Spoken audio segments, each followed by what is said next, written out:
Welcome to Mayura creations. Friends, இன்றைக்கி நம்ம முடவாட்டுக்கால் கிழங்கு ரசம் செய்கிறது எப்படி அப்படின்னு பார்க்கலாம்.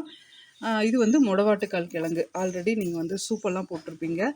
உடம்புல இருக்க எல்லா விதமான வலிகளையும் குணப்படுத்தக்கூடிய தன்மை இந்த முடவாட்டுக்காலுக்கு இருக்குது. அதே போல் சளி காய்ச்சல் எல்லாத்தையுமே கரெக்ட் பண்ணும்.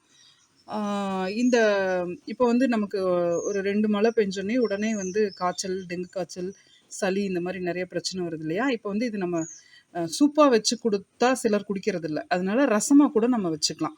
அதுக்காக நான் என்ன பண்ணியிருக்கேன் அப்படின்னு சொல்லி பார்த்தீங்கன்னா, இது பாருங்கள்.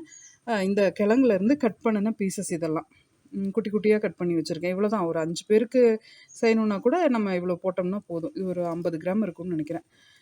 அதுக்கப்புறமா வந்து ரசத்துக்கு தேவையான எல்லாமே எடுத்துக்கலாம்.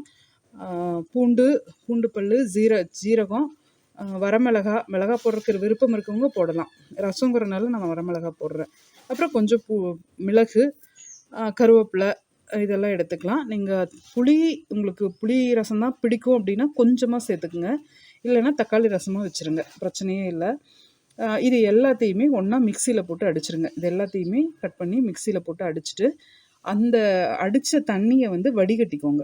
வடிகட்டிட்டு நீங்கள் எப்பவும் போல் ரசம் தாளித்து விடுற மாதிரி தாளித்து விட்டுட்டிங்கன்னா அவ்வளோதான்.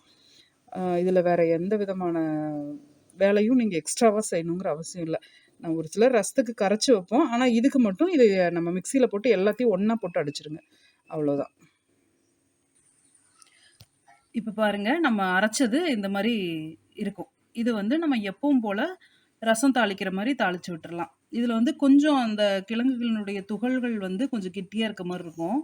அதனால தேவைப்படுறவங்க வடிச்சிட்டு நம்ம தாளிச்சுக்கலாம். இல்லைனாலும் அப்படியே தாளிச்சிட்டு நம்ம அந்த ரசத்தை வந்து மேலால் இருக்கிற ரசத்தை ஊற்றிக்கலாம். கீழே இருக்க அடிவண்டல் ஊற்றாமல் மேலால் ஊற்றிக்கலாம். ரொம்ப நல்லா டேஸ்ட்டாக இருக்கும். அதே சமயம் நமக்கு வந்து இது நல்ல மெடிசன் ப்ராப்பர்ட்டியும் கூட.